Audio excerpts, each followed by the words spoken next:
Chapter 1.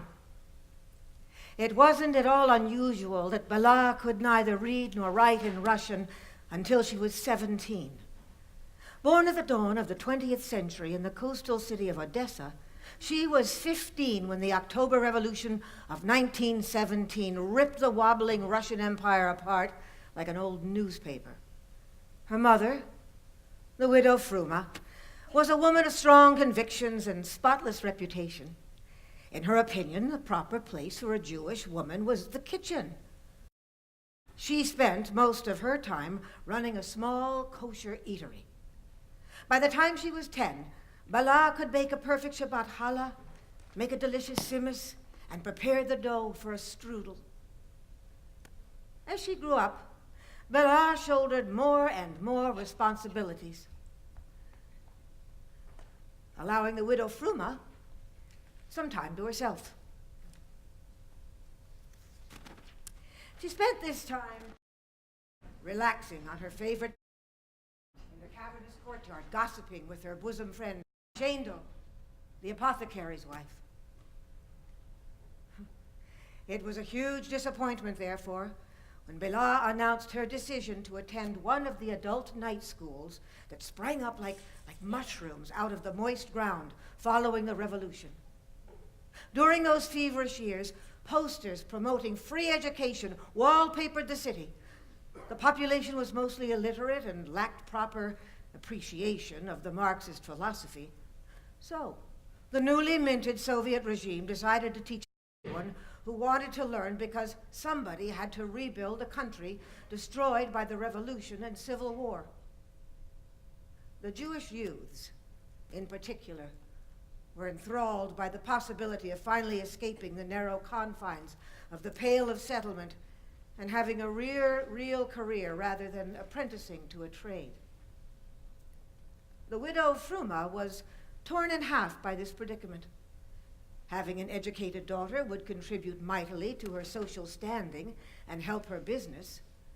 However, she was afraid that nothing good came out of excessive knowledge. One velvety evening, Fruma sat on the courtyard bench with the faithful Shendel beside her and wailed indignantly. If everybody is reading, who will be cooking, I'd like to know.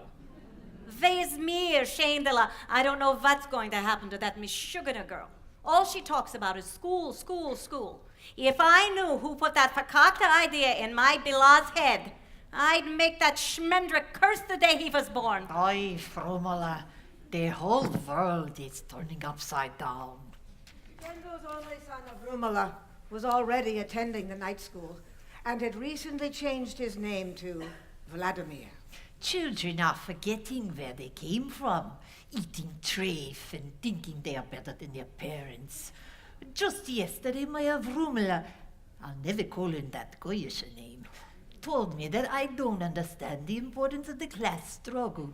Have you ever heard of such a thing? Like there isn't enough tsuris in my life, I need another damn struggle to deal with. What the ladies didn't know was that Avrumala Vladimir was the Schmendrick who planted the idea with the spellbound teenage Bela. His eyes blazed with the fervor of the converted. The world is changing, comrade. The old rules don't apply anymore. The Bolshevik Revolution opened the doors for the oppressed, and we would be real nebbishes if we didn't walk through them into the bright future. This is the time to be whoever we want to be. No longer Jews or Russians, but the free citizens of the Soviet Republic. But what about my mother and your parents, Avrumala? They need help running the business and... Don't call me by that ghetto name! My name is Vladimir, and I want to be an engineer, not an apothecary like my father. There is nothing in the world that will stop me now. Don't tell me you want to spend your whole life in your mother's kitchen. Look me in the eye and tell me that I am wrong. He wasn't wrong, of course. Bela was smart, if illiterate, and couldn't fail to notice that the world around her was changing at breakneck speed. Before the people who ate kosher food melted away like the superficial Odessa snow.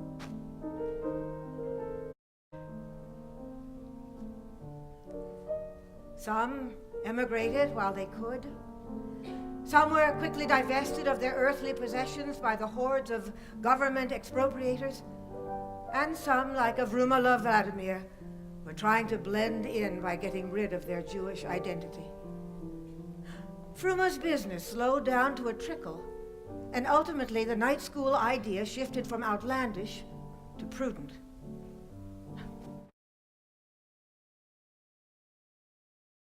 Humid night in September. Bala entered the dilapidated schoolhouse and signed up for classes.